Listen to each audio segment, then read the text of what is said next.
As Emily prepared to leave that evening, she stood at the doorway, slipping into her high heels with a serene demeanor that struck me as oddly unsettling. "No need to wait up for me, okay?" she said lightly, her voice carrying a casual tone as she flashed a fleeting smile and grabbed her handbag. I nodded, but her nonchalant words sent a pang through my chest. She insisted it was just a friendly gathering with co-workers. Yet I knew Ryan, her new colleague, would be among them. Over the past few weeks, I'd noticed subtle changes. Her phone perpetually face down, late-night messages accompanied by quiet giggles, and an extra effort in her appearance for office outings. I wasn't prone to envy, but there's a difference between trusting someone and ignoring the obvious. That evening, my instincts screamed that something was wrong. So, as she reached for the door, I chose to test the waters. "Enjoy your time with Ryan," I said, keeping my voice steady and calm. Her hand froze on the doorknob, and she turned slightly, her face draining of color.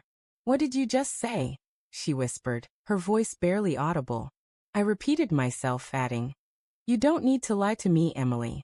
I know who's really there." For a brief moment, she stood still, as if caught in a trance. Then, brushing off my words as absurd, she hurried out, the door slamming shut behind her. I sat in the quiet, staring at the empty corridor, grappling with a storm of emotions, anger, sorrow, and betrayal merging into something toxic. I didn't chase after her. Instead, I opened my phone and checked the location-sharing app we used for safety, which she'd overlooked. 10 minutes later, her marker wasn't moving toward the bistro she'd mentioned, but was heading to a hotel on the opposite side of town. My worst fears solidified into cold reality. I didn't lash out or call her. I just sat, eyes fixed on the map, facing the gradual collapse of our marriage. I began packing a small bag, not to leave forever, but to carve out space to think. Every photo on the wall now felt like a lie. Every treasured memory tainted by deception. About an hour later, her message lit up my screen. "Still up?" I didn't reply. 5 minutes later, another came.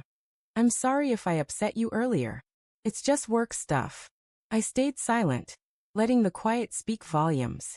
Then her call came, her voice shaky, devoid of its earlier confidence. "Why did you mention Ryan? What do you know?" she asked. I replied softly. "Enough to know you're not where you said you'd be." The line went quiet, her breathing growing rapid. Within 15 minutes, her dot on the app started racing back home. She didn't text again, she just hurried back. When I heard her keys jingling at the door, I remained seated on the sofa waiting. She burst in, hair disheveled, eyes wide with panic. "It's not what you think," she blurted immediately, her voice desperate. I kept my tone level. "Then what is it, Emily?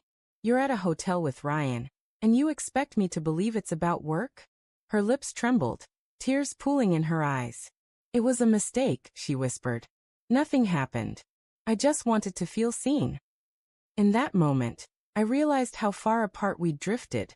The woman I'd promised to cherish, who once laughed at my terrible jokes and held me tight after tough days, was now a stranger, scrambling to justify her choices.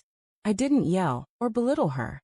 I simply said, "You can't fix what you don't respect." That night, she cried, begged, and tried to explain, but I stayed quiet. Sometimes, silence carries more weight than any outburst. She slept on the sofa, the same one where I'd proposed to her years ago, the irony cutting deeply. Over the next few days, she tried to make amends, sending endless texts, cooking my favorite meals, acting as if one apology could erase betrayal. But my resolve was set. Trust, once broken, doesn't heal the same. It remains cracked, fragile, and ready to shatter again. When I told her I needed time apart, she didn't fight it. Maybe she realized, too late, that some mistakes can't be undone. I left our home with just my clothes and a steady heart. I didn't seek vengeance. Her fear and guilt were proof enough that the truth had caught up with her. Sometimes, a single sentence reveals everything. "Enjoy your time with Ryan."